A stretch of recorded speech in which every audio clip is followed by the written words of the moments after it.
En el nombre del Padre, y del Hijo, y del Espíritu Santo. Amén. Ven, Espíritu Santo, llena los corazones de tus fieles, y enciende en ellos el fuego de tu amor. Envía tu Espíritu Creador, y renovarás la faz de la tierra. Oremos. Oh Dios, que has iluminado los corazones de tus hijos con la luz del Espíritu Santo. Haznos dóciles a sus inspiraciones para gustar del bien y gozar de su consuelo. Por Cristo nuestro Señor. Amén. Dios te salve María, llena eres de gracia, el Señor es contigo, bendita tú eres entre todas las mujeres, y bendito es el fruto de tu vientre Jesús. Santa María, Madre de Dios, ruega por nosotros pecadores, ahora y en la hora de nuestra muerte. Amén. Gloria al Padre, y al Hijo, y al Espíritu Santo, como era en el principio, ahora y siempre, por los siglos de los siglos. Amén. Sagrado Corazón de Jesús, en vos confío. Inmaculado Corazón de María, sed la salvación del alma mía.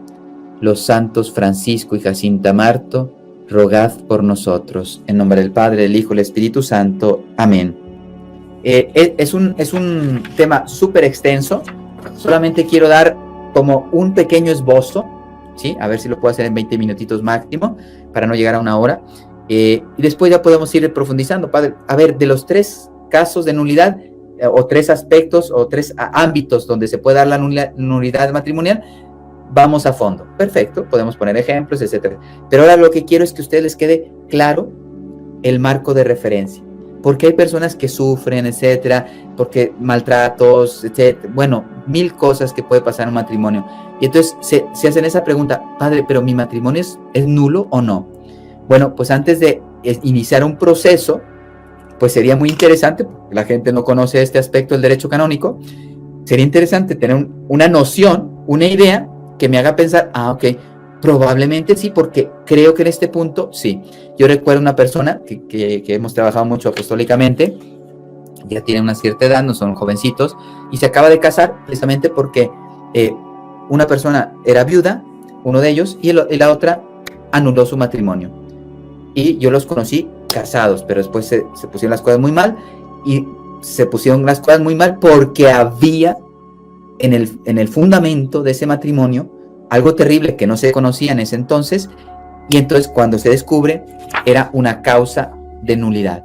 Y entonces, aunque vivió con esa persona, tuvo 2 hijos, etcétera, pero su matrimonio no era válido, el sacramento no llegó, porque desde el inicio, desde la raíz, estaba mal, pero no se habían dado cuenta, una parte no se había dado cuenta. Cuando lo descubre, pensaba que era un mal momento matrimonial. No, el problema venía desde mucho atrás. Bueno, y entonces ella se preguntó, ¿no será que mi matrimonio es nulo? Y entonces, viendo las causas, viendo las situaciones, es probable. Y fíjense, la iglesia efectivamente lo declaró, o sea, reconoce que no hubo sacramento, y esta señora se acaba de casar hace poco con un señor, pues que ya murió su esposa, y por lo tanto era viudo y se podía casar. Y los dos, como son muy católicos, pues están viviendo en paz con Dios, con el sacramento, van a misa, comulgan, rezan juntos, se ayudan, porque pues ya se van haciendo mayorcitos, y fantástico, una bendición, se aman y tienen la bendición de Dios. ¿Cómo no estar felices? Bueno, 3 causas de nulidad, como 3 áreas por las cuales se puede declarar un matrimonio nulo. No solamente 3 cosas, Padre, no, sino 3 áreas donde caen varios casos, en cada una de ellas, de nulidad. ¿Se dan cuenta? Entonces esto es un grandísimo, y yo no soy experto, simplemente tengo la noción suficiente para hacerles el marco de referencia, y ya ustedes dicen, ahora sí ya entiendo muy bien, ¿sí? Porque, por ejemplo, voy a poner un ejemplo. Padre, ¿hay violencia física o verbal en mi matrimonio? ¿Mi matrimonio es nulo? No necesariamente. O sea, ahí hay que corregir ese problema de injusticia, de dolor, de delito, puede ser un delito, etcétera, pero no significa que sea nulo. A lo mejor, como dice la iglesia, ya no puedo vivir con esa persona porque mira lo que me hace. Entonces, la separación, la iglesia la acepta, separación, no divorcio. Para la iglesia no existe el divorcio, para Cristo no existe el divorcio. Entonces, yo tolero la separación, la acepto, mas el vínculo matrimonial no se ha roto.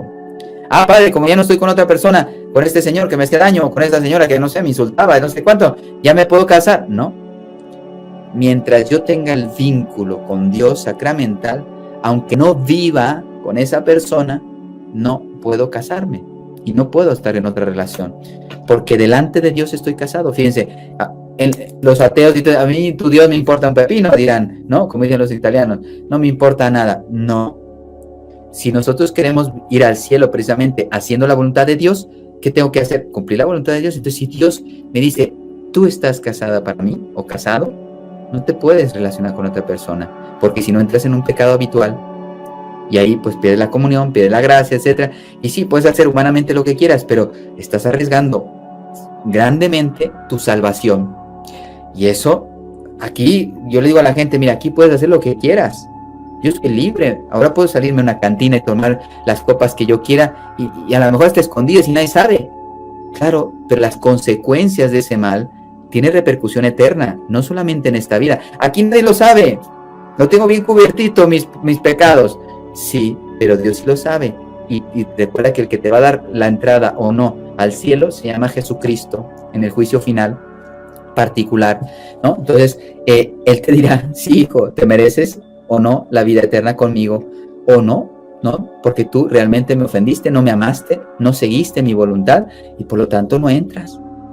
Pero fíjense, ahí va a ser un veredicto eterno, eterno. Si nos dice, pasa el gozo de tu Señor, o sea, eterno, yo voy a disfrutar del cielo, que eso es a donde queremos ir, al cielo. Por eso, hacer la voluntad de Dios. Yo quiero hacer la voluntad de Dios. Te puedes equivocar, puedes caer, somos muy frágiles, Dios lo sabe.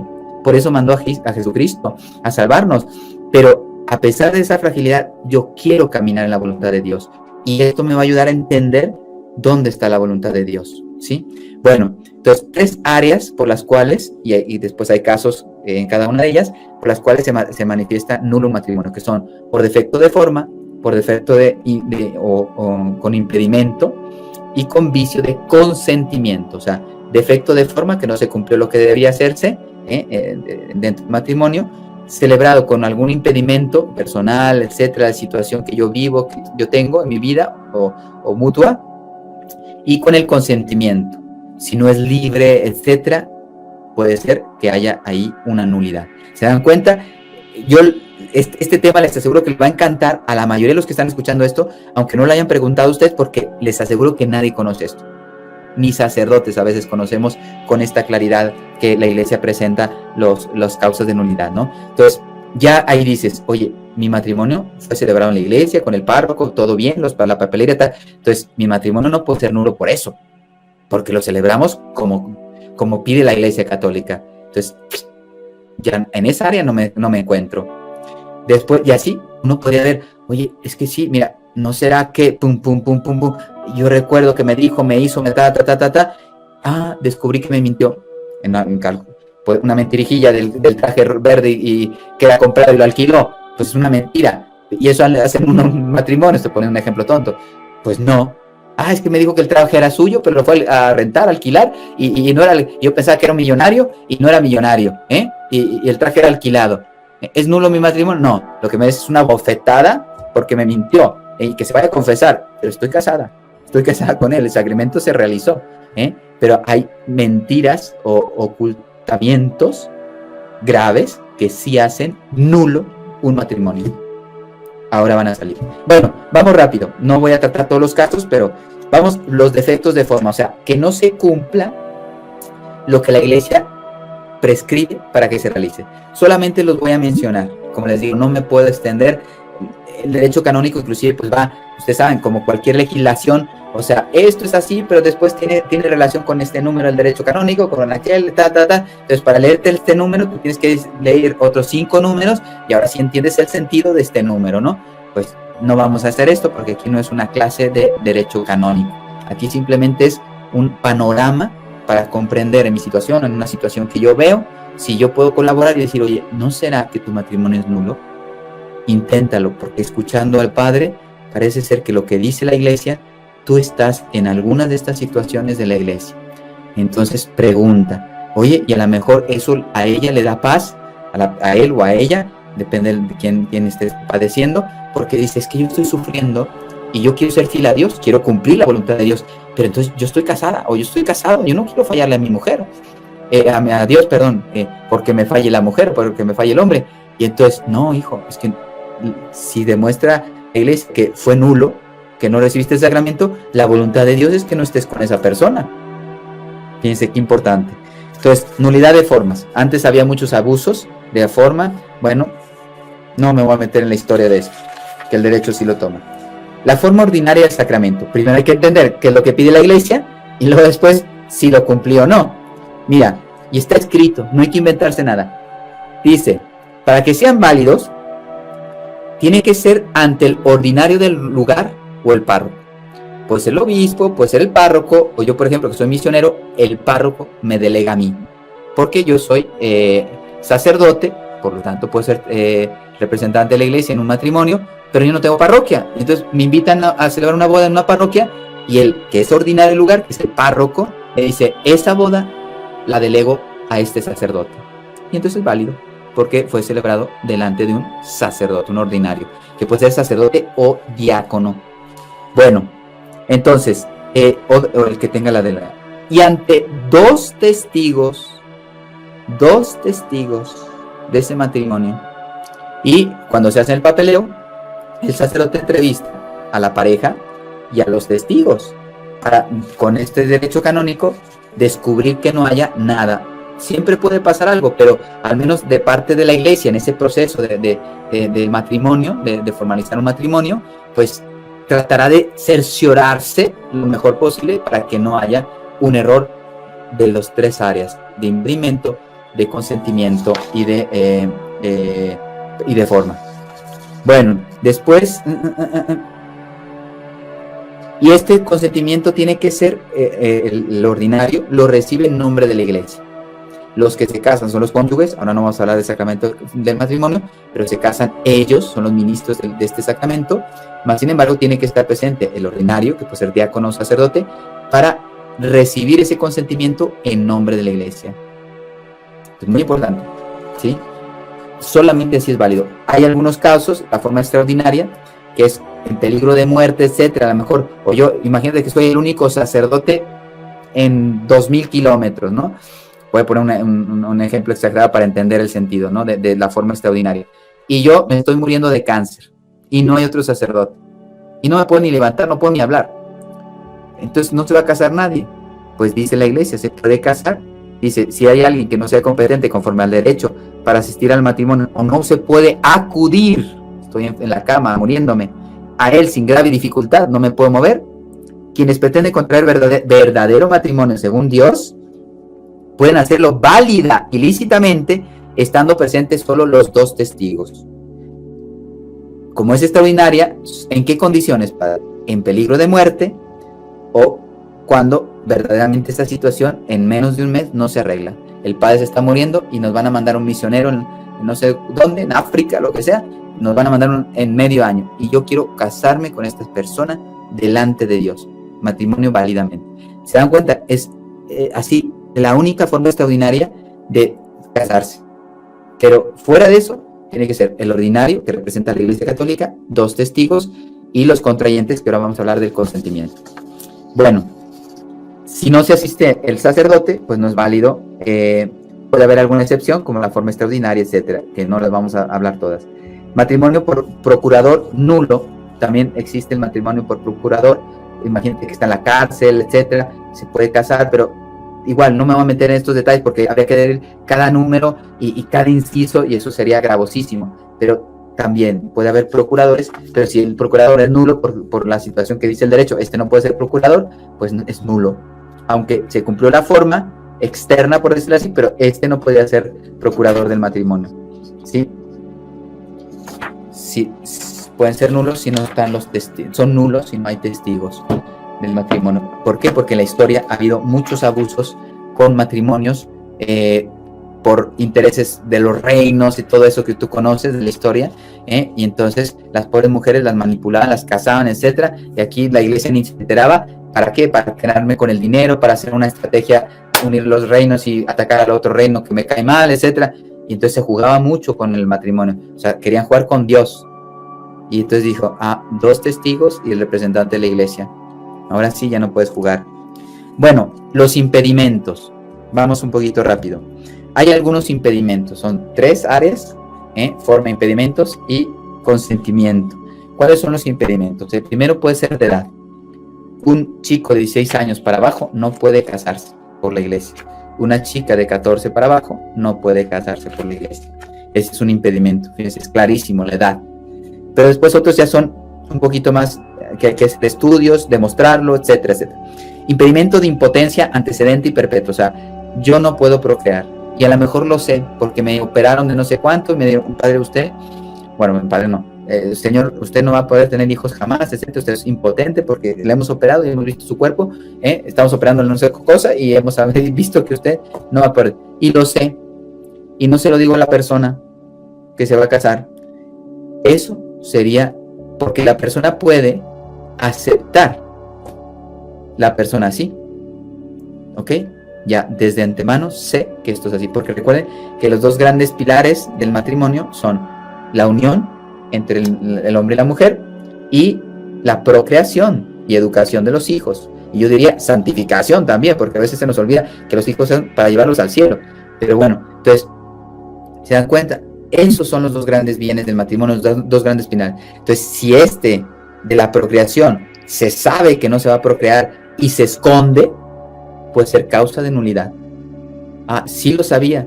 Y claro, tiene que demostrarse en un juicio, así se llama la nulidad, se hace como un juicio, se investiga, y a lo mejor sí, efectivamente, yo lo sabía y mentí.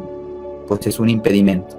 ¿Por qué? Porque no puedo procrear y el matrimonio es para procrear. Entonces ya la persona me podría aceptar espiritualmente, ¿no? O sea, como estas personas que ya se casaron mayores, pues no están pensando en la procreación, están pensando sobre todo en amarse, pero en Dios, y ayudarse, porque están malitos los dos, ayudarse el uno al otro. No están pensando en procrear porque ya no tienen edad, sino en ayudarse para llegar al cielo. En sus necesidades ahora físicas, por las enfermedades que tienen, pero para llegar juntos al cielo. Bueno, la esterilidad no prohíbe el matrimonio, ni es causa de nulidad. Soy estéril, una cosa es impotencia y otra es esterilidad, ¿sí? Yo puedo a lo mejor quedar estéril después. Imagínate, yo era fértil, te casas. Bueno, cuando digo yo estoy hablando de otro, ¿me entienden? Una persona se casa y luego queda estéril por un accidente, lo que sea. ¿Es nulo? No, es válido, etcétera. Hay más especificaciones, pero se dan cuenta la diferencia. Impedimentos que nacen de causas jurídicas. Son impedimentos, ¿no? Estamos hablando de los impedimentos. Algunas.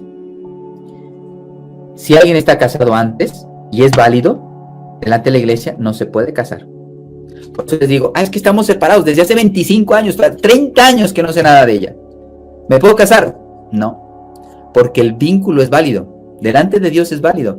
Investiga si realmente es válido o no. Si tú tienes alguna intuición con lo que estamos diciendo que no sea válido, pero si es válido, es válido. Pero es que no vivo con ella, quiero estar con alguien. Ahí es cuando vienen los conflictos, digamos, emotivos, afectivos, con la realidad. Entonces, ¿quiero hacer la voluntad de Dios o quiero hacer lo que me apetece, lo que quiero hacer, o sea, mi interés? Porque si uno dice, yo quiero hacer la voluntad de Dios y Dios me dice que esto es así, lo acepto, aunque me duele, me cuesta, abrazo mi cruz, a lo mejor este es uno de los sacrificios que yo tengo que ofrecer por mis pecados, por los pecados del mundo, por la paz del mundo, etcétera, por la salvación de las almas, y quizás esta es la cruz del alma víctima que Dios me pide. Por eso digo que almas víctimas son muy pocas quieren ser almas víctimas. En cambio hago lo que quiero. Oye, eso te va a alejar de la iglesia, o sea, de la comunión con la iglesia. No me importa. Yo quiero hacer esto y luego después echa la culpa a la iglesia. No, es que la iglesia me rechaza, me desprecia. No, la iglesia es esto. O sea, Cristo te manifestó esto. Cristo, no la iglesia. El que manifestó las cosas fue Cristo. La iglesia las interpreta y las expande en el mundo. Pero el que te está diciendo esto es Dios. Esto es así, hijo. Tú puedes escoger lo que quieras porque eres libre, pero esto es así. No te sientas ofendido si tú escoges no amarme o no seguir mi voluntad. Yo no soy el culpable, eres tú el que dices que no quieres seguir mi voluntad. Entonces, no, porque ¿dónde está el reclamo? O sea, el fondo del reclamo. Que la iglesia se haga al mundo. O sea, que Cristo cambie su palabra. Pues eso no es así. Esto es el camino para llegar a Dios. cógelo o no. Bueno, vamos más rápido. Disparidad de cultos, puede haber varios cultos, se pueden dispensar, pero tiene que ser el obispo no, el sacerdote no puede dispensar disparidad de cultos. Impedimento de orden sagrado, yo no me puedo casar. Impedimento de voto público, una religiosa, por ejemplo, hasta que no sea yo reducido al estado laical, dispensado del sacerdocio, ahora no me puedo casar, dispensado ya. Y una religiosa, hasta que no reciba la dispensa de sus votos, tampoco se podría casar, ¿no? Bueno, impedimentos que nacen de los delitos. Cuando una persona rapta a una mujer, a lo mejor ya no sea tanto, pero se empieza a dar otra vez con el narcotráfico. Te parecen historias antiguas, pero yo conozco algunos, los narcotraficantes, como no tienen piedad, esta la quiero para mí, me la robo y me la caso y delante de Dios, hijo, di lo que quieras, que no es tu esposa. Realmente estás haciendo una injusticia gravísima, pero no es tu esposa. Impedimento de crimen, si has hecho un crimen también extraordinario, terrible, etcétera, que tengas que pagar. Impedimentos también de si tienes una deuda, por ejemplo, que es muy grande, muy grave, no puedes casarte hasta que no la, porque claro, vas a llevar un problemón al matrimonio. Entonces la iglesia es sabia y dice, no, tú primero arregla esa dificultad económica gravísima y luego después ya ves si puedes mantener. Pero ¿cómo vas a formar un patrimonio? ¿Cómo vas a educar a tus hijos si solo con la deuda no puedes ni sobrevivir? Impedimentos de parentesco. Los de línea recta, padres, hijos, abuelos, no se pueden casar entre ellos, tampoco colaterales, primos, etcétera. Algunos primos de segunda, creo, con dispensa del obispo, pero en principio no se debe realizar un matrimonio. Si se realizara, ¡pum!, es nulo, ¿sí? Pero si tiene dispensa, pues entonces sí, el obispo lo permite, pero porque ustedes se dan cuenta, hasta físicamente puede tener repercusiones. Cuando hay consanguinidad, una palabra difícil. Cuando hay afinidad, también por grados, no sé, niños adoptados, etcétera. Un niño adoptado se puede casar con su papá, con su mamá, de sangre no son nada. No, se pueden casar porque es adoptado. Se puede casar con su hermana, aunque no son de sangre, no son nada.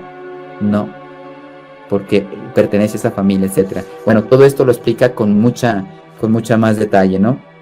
Cuando no ha sido honesto públicamente, a lo mejor ha engañado. Yo pensaba que era pues un hombre de bien, recto, en la política, responsable, paga sus cosas, etcétera, etcétera, y resulta que ni era escritor, que ni era empresario, que no sé qué, me engañó. Claro, si me ha engañado, porque yo no me caso por el dinero, pero si me decía que era un empresario y encima es un narcotraficante, por poner un ejemplo, pues ese es un impedimento de pública honestidad. Oye, ¿y su dinero de dónde sale? Pues no, de matar gente. Pues yo no lo sabía, entonces yo no me quiero casar, o sea, yo no quiero estar al lado de un criminal. Entonces mi matrimonio es nulo, porque me mintió. No, me dijo que era un empresario, un petrolero, y claro, yo no lo conocía. Resulta que ya después supe lo que hacía y no. Pues Dios dice, aquí no hubo sacramento porque él mintió. Impedimento de parentesco legal, que eran los niños adoptados, etcétera. Bueno, cuando hay parentesco legal, ahora vamos por el consentimiento, ¿sí? Bueno, pero falta un impedimento. Impedimento cuando tú no conoces o no estás preparado. O sea, los bienes del matrimonio es para toda la vida, es unión hombre y mujer, para generar hijos, etcétera, etcétera. A lo mejor no los conozco, o sea, no los entendí y por lo tanto fui ignorante del matrimonio, pues puede ser causa de nulidad. O sea, yo no sabía que era esto así. Si hubiera sabido, no me hubiera casado. Pues entonces, a lo mejor tu matrimonio es nulo, porque tú no quieres vivir esto. Y estas son digamos, la verdad del matrimonio. Bueno, las propiedades esenciales le llaman el derecho canónico. Después, en el consentimiento, puedes engañar. En el consentimiento, puedes... por ejemplo, lo que acabo de decir es del consentimiento. Cuando no quieres, o sea, no tienes capacidad, por ejemplo, psíquica, para asumir las cargas del matrimonio. Por tu temperamento, tu forma de ser, etcétera, etcétera, etcétera. Tú no estás preparado para vivir en familia. Pues puede ser un caso de nulidad. Cuando no conozco los bienes del matrimonio, las propiedades esenciales, y no estoy dispuesto a vivirlas. Entonces también sería otra causa de consentimiento, porque fíjate, a lo mejor el consentimiento externo pero internamente no. Por ejemplo, si alguien dice, yo me caso, pero no quiero tener hijos, es nulo. Yo me caso mientras esto vaya bien, pero después yo, si no, me separo, yo me divorcio. Para Dios no existe el divorcio, por lo tanto es nulo. Son ejemplos, ¿no? Entonces, engaño a la persona para que me dé el consentimiento, no sé, le digo que la amo, etcétera, y resulta que no la amo, que me interesa ha pasado en la historia, me interesa su herencia, ¿sí? Es una familia muy rica, y puede ser el hombre, la mujer, da lo mismo. Entonces, el hombre se acerca a la mujer porque quiere la herencia de la familia, lo que le toca a ella. Entonces, la engaña, que le dice que la ama, que la quiere, etcétera, etcétera. Bueno, realmente la engañó para obtener el consentimiento, porque no la ama, y cuando ya tiene el dinero, se escapa con otra, se divorcia, etcétera, que no es más común de lo que imaginamos, ¿eh? Entonces podría ser nulo ese. Y entró así al matrimonio. No lo dijo, nunca lo dijo, pero así entró al matrimonio. Recordar que es indisoluble.